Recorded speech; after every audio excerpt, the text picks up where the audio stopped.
segunda não tá fácil, né? Porque o pensamento que não se cala diante de uma perda. A vida de uma mulher que foi levada pela água depois de um temporal em Uberlândia. A Jennifer, de 28 anos, vítima de uma tragédia anunciada. Você tem acompanhado aqui na nossa programação e nós do Você também vamos repercutir. A Rondon Pacheco e os seus retratos de estragos. Ao vivo eu vou conversar com o autor de um livro sobre as vidas que cercam a avenida. Esse livro foi escrito durante a pandemia, o Getúlio, quem escreveu, são histórias em quadrinhos, né? Ele vem numa forma de quadrinhos e ele vai nos contar muito do que o levou a escrever este livro, do que se trata essa obra, e você acompanha comigo. E tem mais. A gente vê a aflição das pessoas que estão aqui. A gente vê carro voltando a contramão, gente querendo atravessar e às vezes se arriscando numa enxurrada. E isso deixa a gente assim, um sentimento triste. Parando para analisar assim, a primeira coisa que a hora que começa a chover, eu passo longe da Rondon, para não ter perca. Assim, é ruim dizer isso, porque a Rondon é um lugar que corta a cidade de ponta a ponta. Então é uma via rápida para você ir para qualquer lugar. E você não poder usufruir disso para poder ir para onde você precisa, te toma muito tempo. Eu fico indignado com essa situação, porque eu nasci em Uberlândia e vejo isso acontecer há mais de 30 anos. É um sentimento muito ruim, né? Pode acontecer com qualquer tipo de pessoa. Começar a chover, eu que moro aqui, eu sei o que é. Não passo pela Rondon, porque passar é de uma hora para outra. Uberlândia acorda linda e de repente de tarde cai uma chuva que a gente não entende de onde vem e a gente fica tentando entender se prepara ou se não. É desesperador também. É interessante que essa menina, né, que essa moça disse pra gente. Uberlândia amanhece linda, de repente à tarde, e agora a gente viu nesse final de semana, no começo da madrugada de domingo, né, um temporal que assustou a todos nós ontem quando a gente acordou. É você comigo nessa tarde de segunda-feira, 25 de novembro. Você pode participar mandando o seu recadinho lá no nosso canal do YouTube e também pelo nosso WhatsApp, que é o 998971000. E é uma imagem que fica para sempre, né? De um lado, o desespero de um casal diante da força imensurável da água, diante do caos. Do outro lado, gente que tentou a todo custo salvar aquelas pessoas, aquele casal. O que vimos ontem ao acordar foi uma tragédia e todo o turbilhão de sentimentos que a gente está comungando nesse início de semana. Frustração, pavor, incredulidade e a morte de uma jovem. Lembrei da escada, a gente tentou pegar a escada para poder salvar eles, né? Mas só que como a água estava muito forte, ele ficou em pânico, ele não dava conta de se mexer, né? E ela estava muito calma, ela estava tentando acalmar ele, a gente também tentando acalmar ele, só que foi uma coisa que aconteceu muito rápido. Aí como o carro ficou por cima do deles, eu acho que a pressão da água levou o carro junto com a árvore, foi questão de segundos, muito rápido. De repente a gente piscou, o carro já tinha ido junto com ele já. Aí a gente passou um pouco, a gente teve a notícia, né, que ela teve o óbito. É triste, né? Porque ela é nova, eu segui ela no Instagram, ela é nova. Ela tinha postado pouco tempo que ela estava saindo, sabe, para se divertir e acabou assim. É muito triste. É um sentimento de muita tristeza. Muita tristeza por tudo, assim. Ver uma pessoa perder a vida, né, como foi, é muito triste, triste mesmo. E claro que você continua acompanhando toda a repercussão a respeito dessa tragédia, né, do que vai ser feito, enfim, do entendimento de uma situação como essa aqui na programação da TV Paranaíba. Muito obrigada a Neuza Nunes, que está aqui comigo, né, comentando. O enterro dela foi agora há pouco, você acompanhou no Balanço Geral tarde e mais informações, claro que a gente vai trazendo para você. Uma avenida que é uma artéria da cidade, assim é a Rondon Pacheco, né? E aí a gente se pergunta, qual o sentimento das pessoas que trabalham, que estão próximas à Avenida Rondon Pacheco? A Tatiana Ribeiro e o cinegrafista Ralph Malaquias foram conversar hoje pela manhã com profissionais, com os moradores. Vamos acompanhar juntos. A gente trabalha aqui na Rondon, como vocês podem ver aqui no prédio, e aqui por cima, aqui pela nossa sala aqui dos corretores, a gente já teve presenciando várias situações aqui na Rondon. Desde chuvas leves até chuvas mais pesadas, inclusive até uma enxurrada, né? A gente fica meio chateado e meio constrangido, sim, o acesso da gente ao trabalho, se a gente vai ter como sair daqui, se os carros que a gente deixa aqui, se a gente vai ter segurança em deixá-los aqui, porque eles são arrastados aqui pela via abaixo. E principalmente a gente vê a aflição das pessoas que estão aqui. A gente vê carro voltando a contramão, gente querendo atravessar e às vezes se arriscando numa enxurrada. E isso deixa a gente assim, um sentimento triste, né? De uma mágoa grande, para ver o que poderia ser feito, se existe uma possibilidade ou uma situação que pelo menos amenize isso. É difícil, né? Você vir trabalhar e às vezes você vê escurecer, a chuva vindo e você fala, como que vai ser? Eu vou conseguir sair daqui? A gente até fica em segurança porque está no 2º andar. Mas essas lojas que você vê aqui de baixo, que estão no térreo, essas é bem triste você ver a água entrando para dentro do estabelecimento da pessoa, todo o estoque dela indo a rua abaixo, lixo descendo ao extremo aqui na avenida, descendo aquele caçamba de lixo, carro, cachorro, animais, tudo descendo, rolando no meio da enxurrada. Então isso é uma coisa que deixa a gente muito mal, tanto para trabalhar quanto para ver a situação do terceiro, né, do outro. Ele definiu muito bem. A gente fica mal, a gente fica, sabe, doído com uma situação como essa e é preciso o envolvimento de toda a sociedade realmente para pensar quais são os caminhos a seguir.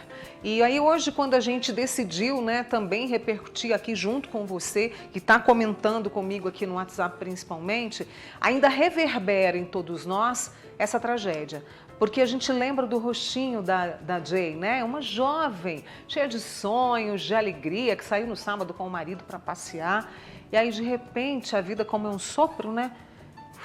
Foi embora, foi arrastada pela força da água depois de um temporal em Uberlândia. Ela e o marido estavam lá na Avenida Rondon Pacheco quando foram surpreendidos por aquela enxurrada.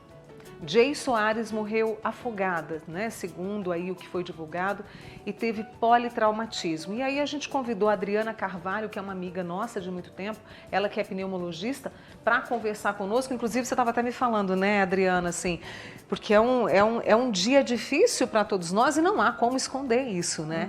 Porque é uma jovem que foi levada. Sim, sim. E ela representa muitas pessoas, né, Muitas que na verdade pessoas. sofrem.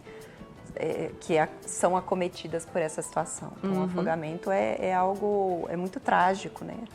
Muito, muito difícil. Uma morte mesmo. estúpida, né? Eu fiquei pensando isso, né? Então, a nossa querida amiga Adriana, ela vai explicar pra gente, né, o que acontece no corpo quando uma pessoa se afoga. Vamos lá? Vamos ali com o nosso corpo humano para explicar? Pode passar por aqui, por favor, viu, Adriana? Você quer passar por aqui? Não sei. Tá tranquilo, pode ficar, querido. Lá. A gente está em casa, né? Esse é o nosso corpo humano, né? Para a gente poder explicar o que acontece com o corpo. O que quando uma pessoa, infelizmente, é vítima de um acidente como esse, como um afogamento? Então, na verdade, o que vai acontecer é que a água ela vai entrar pelo nariz e pela boca. E ao invés dela entrar e ir para o esôfago, né, que vai lá para o estômago, ela vai entrar e ocupar toda a região aqui dos pulmões. Então aqui a gente já tirou, né, as costelas para mostrar o pulmão, a gente tem um de cada lado e o ar ele entra aqui pelo nariz e vai descer pela traqueia e pelos pulmões até os alvéolos, que é onde acontece a troca gasosa. Só que se você, aonde deveria ter ar, tem água, a troca gasosa não vai acontecer. Então, os alvéolos ficam preenchidos, todo o nosso pulmão vai ficar preenchido por água e essa água vai dificultar a troca gasosa. E aí, se não tem oxigênio que chega lá no sangue, através dos pulmões, se isso não acontece, vai faltar oxigênio no cérebro, vai faltar oxigênio em todos os órgãos, né, até a pontinha do dedo, as células vão morrer porque não tem oxigênio.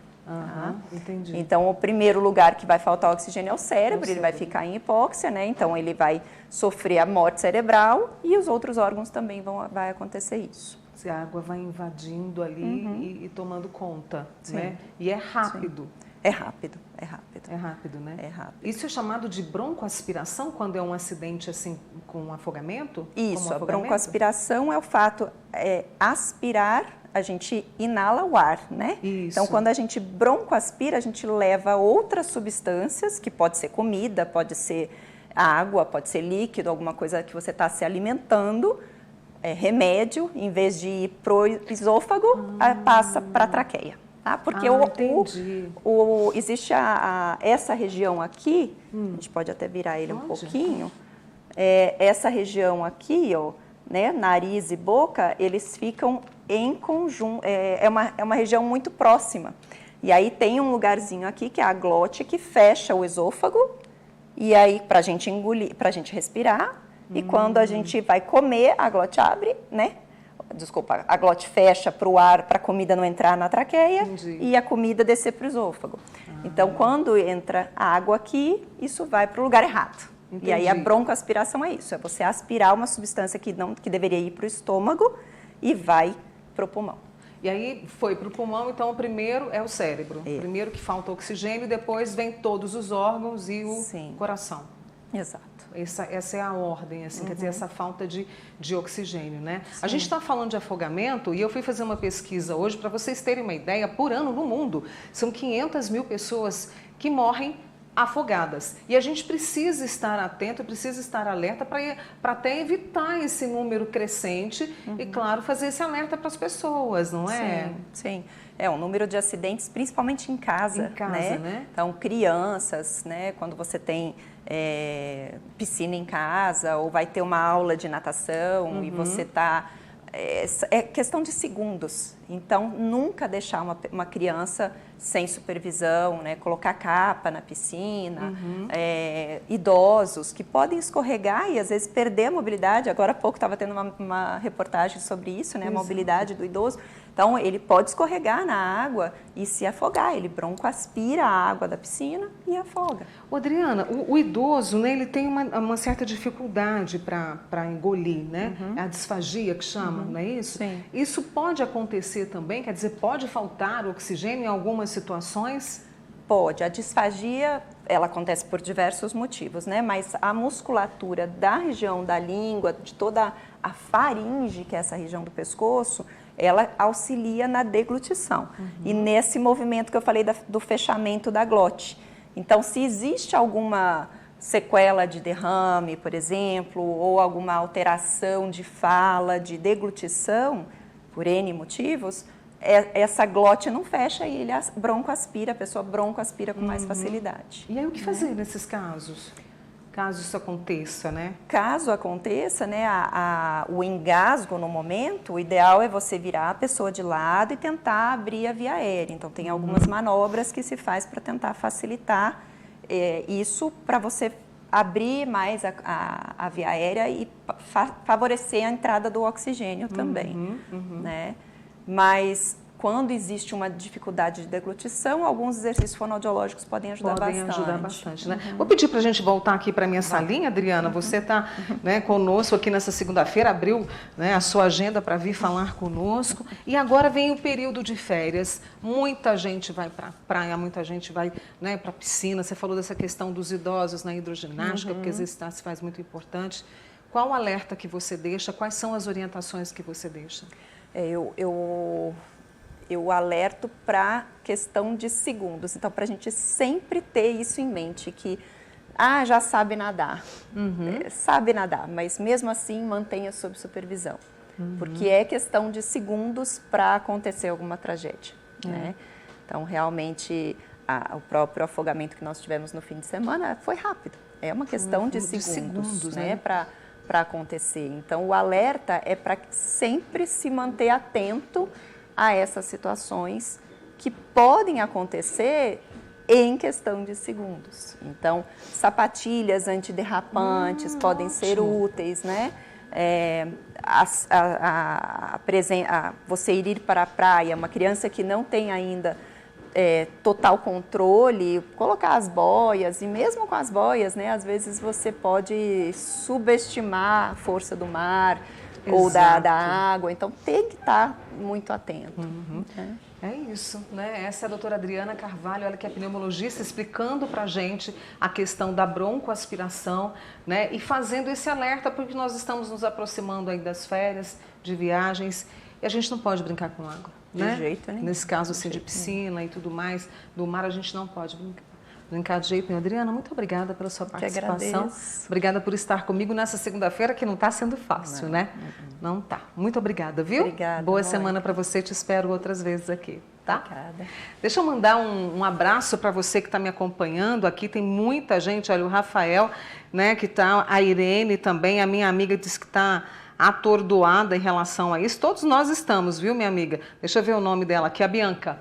Todos nós estamos. E é por isso que a gente está fazendo aqui, né, esta conversa no Você. E nós também conversamos com os bombeiros, que explicaram sobre o atendimento realizado a Jay Soares. A gente estava tendo notícias de que havia um casal, eles estavam ilhados e essa vítima acabou sendo arrastada pela enxurrada por aproximadamente 300 metros. O atendimento no local, assim que foi identificado onde ela estava, uma guarnição nossa compareceu ao local, tentou fazer a reanimação, mas infelizmente ela veio a óbito constatada por um médico. É, uma situação que a gente repercute para você aqui na TV Paranaíba. Você pode acompanhar mais, viu, lá no nosso paranaibamais.com.br. A gente está falando de clima, não só hoje, mas ao longo dos anos tem se discutido bastante isso, né? E hoje nós temos aqui em Uberlândia um seminário que vai discutir os efeitos climáticos extremos nas cidades. As informações com a minha amiga Tatiana Ribeiro. Exatamente, Mônica. O seminário Enfrentamento dos Efeitos Climáticos Extremos nas Cidades será realizado às 18 horas hoje na Câmara Municipal de Uberlândia. E eles vão discutir isso, né? Esses eventos que estão acontecendo, que estão trazendo realmente muitos transtornos e, claro, muita insegurança à população de Uberlândia. A chuva intensa na madrugada de domingo causou estragos e resultou na morte da influenciadora digital Jay. Ela foi arrastada por uma enxurrada enquanto tentava se salvar na Avenida Rondon Pacheco, uma das principais vias da cidade. O Corpo de Bombeiros atendeu a ocorrência, né? Ele atendeu 6 ocorrências também relacionadas a esse temporal, que trouxe alagamentos e ventos fortes. O maior acumulado de precipitação foi registrado no setor norte, com 52 milímetros de chuva. Na sequência, os setores leste e norte, com 50,3 milímetros e 46,5 milímetros. Também apresentaram volumes significativos de água. A chuva intensa aqui em Uberlândia causou ainda rajadas de vento de quase 40 km por hora, com destaque para a zona rural e o setor norte. Confira agora os participantes desse seminário que vai discutir aí esses eventos climáticos que vêm assustando a população de Uberlândia. Ana Paula Macedo de Avelar, professora do Instituto de Economia e Relações Internacionais da Universidade Federal de Uberlândia, doutora em Economia Industrial e da Tecnologia. Heitor Siqueira Sayeg, professor do Instituto de Geografia da Universidade Federal de Uberlândia, doutor em Geociências e Meio Ambiente. E Maria Elisa Alves Guerra, professora na Faculdade de Arquitetura e Design da Universidade Federal de Uberlândia, doutora em Geografia. Então começa às 18 horas na Câmara Municipal. Mônica? Muito obrigada, Tatiana. Então, trazendo aí pra gente esse seminário que será apresentado hoje em Uberlândia. A Rondon Pacheco e os seus retratos, né, de estragos, desse caos que a gente vive toda vez que chove praticamente. Essa avenida que é tão importante, ela movimenta a economia da cidade, ela liga a cidade a vários pontos, né? E a gente vive esses transtornos. Essa avenida foi o tema para um escritor roteirista, né? Foi tema para que ele escrevesse um livro sobre as vidas que cercam aquela área. Eu vou conversar agora com o Getúlio Ribeiro, a gente estava até trocando uma ideia aqui, ele que é autor desse livro, Enxurrada, ele, o Emílio Sene, a Cléo Ferreira, o Cléo, vou mostrar aqui para vocês antes da gente começar essa conversa, e você traz muito da Rondon Pacheco, que já vivenciou ali tantas enxurradas, né? Por que esse livro? O que te levou a escrevê-lo, Getúlio? Eu acho que, primeiramente, esse já é um tema assim, do meu interesse há uns bons anos. depois que eu descobri, né, que, na verdade, a Avenida Rondon Pacheco, ela foi construída a partir da canalização de um córrego. Né, que é o Córrego São Pedro, que é uma das principais, um dos principais cursos d'água, né, que nós temos aqui na cidade de Uberlândia. Nós temos vários outros, né, várias bacias hidrográficas de córregos. E depois que eu descobri, né, porque eu até certa idade, eu não sabia, né, que existia o Córrego São Pedro, assim como existe o Córrego Jataí, que corre abaixo da Anselmo Alves. Nós temos o Córrego Tabocas, que corre abaixo da Minervina Cândida. E, não por coincidência, né, todas essas avenidas que foram construídas a partir da canalização de córregos, todas elas sofrem com a mesma problemática das enchentes. Então, a partir do momento em que eu tive conhecimento dessa situação, né, esse passou a ser um tema do meu interesse recorrente de estudo e pesquisa, meus trabalhos de estudo e de pesquisa. Sim. Então, eu desenvolvi esse trabalho, né, que é uma ficção, é uma história em quadrinhos, né, um romance gráfico em quadrinhos. E eu desenvolvi essa história que é uma ficção, né, ela envolve histórias com uma variedade de personagens ficcionais, né, todos esses personagens são fictícios, mas eles são inspirados, né, em personagens reais, né, e em vivências de situações, né, reais envolvendo essa problemática das enchentes, especificamente na Avenida Rondon Pacheco, mas é um raciocínio que ele pode ser ampliado e estendido para outras áreas onde acontece a mesma situação. Inclusive para outras cidades também que vivem. A gente tem Belo Horizonte também, sim, que vive situações mais ou menos parecidas, né? Sim, como eu digo, a gente está enfocando uma problemática que é global. Exatamente. Nós estamos utilizando um ponto de vista local, né, para enfocar uma problemática que ela é mais ampla, né, uma problemática global que tem a ver, nesse momento, não apenas com o agravamento da crise climática, né, que a gente tem observado, mas também com uma forma de se planejar a ocupação ali do espaço urbano, né, que desconsidera esses fatores ambientais. Porque se a gente tem uma região ali como o Córrego São Pedro, que se trata de um curso d'água, né? Então, nós temos ali o vale do Córrego São Pedro e que ele foi ocupado, né? Ele foi urbanizado, ocupado ali. Então, na verdade, você tem uma expectativa de que esse curso d'água, né, ele se torne uma avenida, um território urbanizado. Só que aí a realidade que vem confrontar essa expectativa é a realidade de que aquela área, aquele lugar, ele se mantém, ele continua sendo um curso d'água. Né? Então, toda a água ela vai se dirigir lá, ela vai se dirigir para lá naturalmente.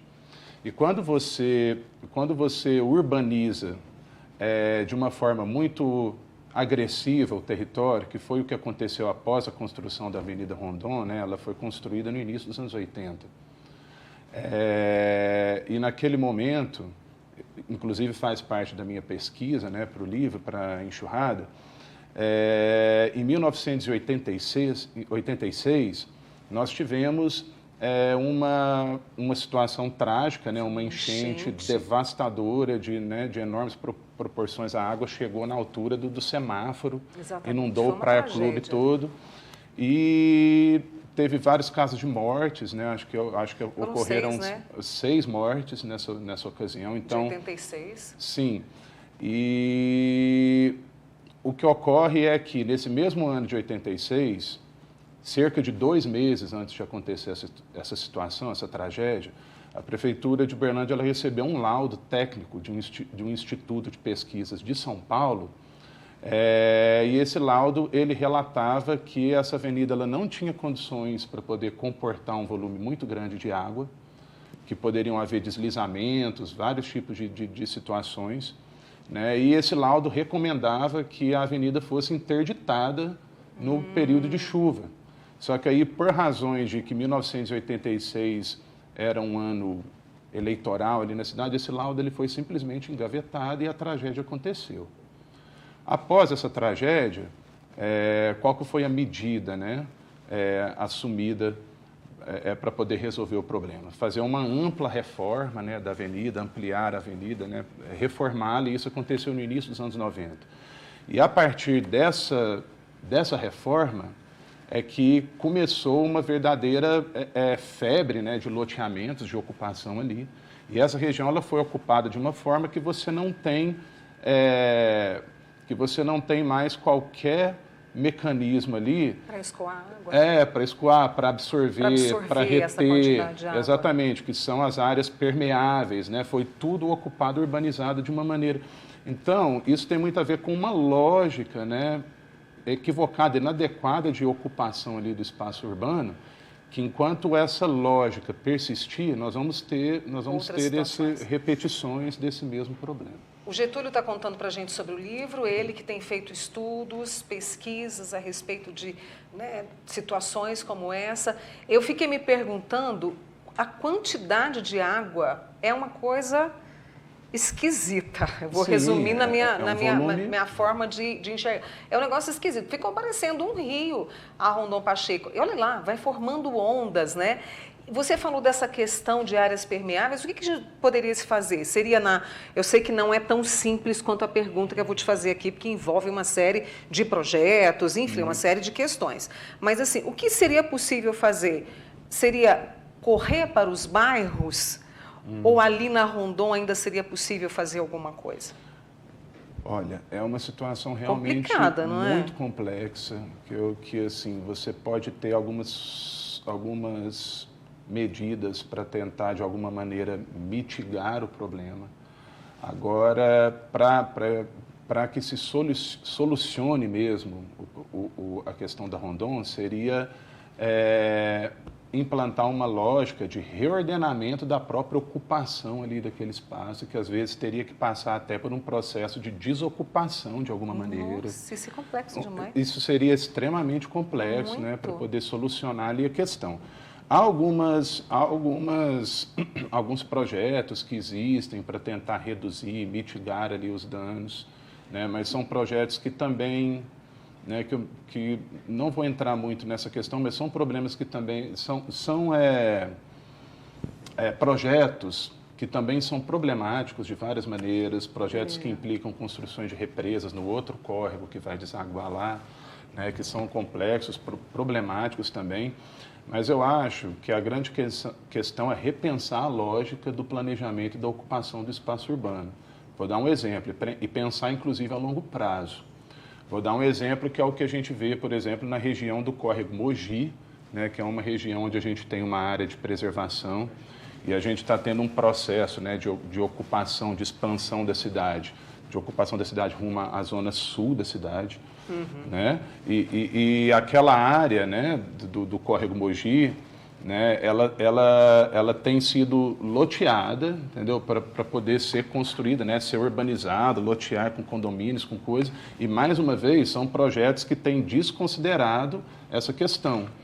Né? Então, nós estamos correndo esse risco, esse perigo, né, de repetir o mesmo equívoco com a Rondon Pacheco e com tantas outras áreas, né, que foram ocupadas dessa maneira equivocada, né, com essa lógica. É uma conversa assim, que a gente vai ter que fazer, vai ter que retomar, né, porque é a cidade onde a gente mora. A gente sabe que não é uma situação só aqui, é uma situação em outras cidades, é uma situação em outros países também. Sim. Né? Eu vi na França agora, recente. Sim. Então, a gente precisa conversar muito com isso e conto com você, viu, Getúlio? Vamos conversar. Deixa eu apresentar o livro mais uma vez. E onde que as pessoas podem adquirir? Então, o livro ele pode ser adquirido pela internet no site da editora Subsolo. Ele pode ser adquirido, né, conosco, com os próprios autores, né, eu, o Emílio e o Cléo Ferreira. Né, você pode nos encontrar aí nas redes sociais, pode adquirir diretamente conosco.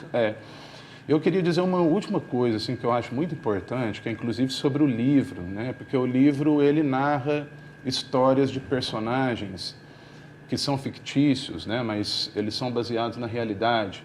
Eu acho que o meu principal propósito com esse livro, que eu acho que isso é o que a gente tem que levar de mais importante disso, é narrar o livro ele não é focado no problema da Avenida Rondon, ele tem toda essa pesquisa de fundo, mas ele é focado, como você disse, nas histórias das vidas dessas pessoas, de maneira a fazer com que o leitor ele se envolva, né, com as vidas daquelas pessoas, de maneira que quando ocorre a catástrofe, né, na história, no livro, né, o leitor ele se importa com aquelas pessoas, com o que está sendo feito da vida daquelas pessoas. Então, acho que assim, esse propósito de provocar essa sensibilidade, essa empatia, é o que nós mais precisamos nesse momento, né?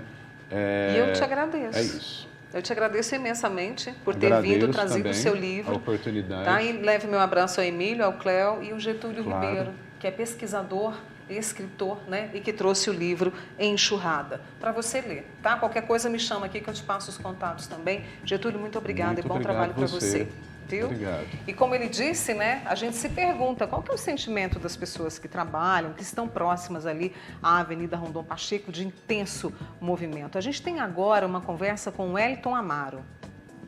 Fico indignado com essa situação, porque eu nasci em Uberlândia e vejo isso acontecer há mais de 30 anos.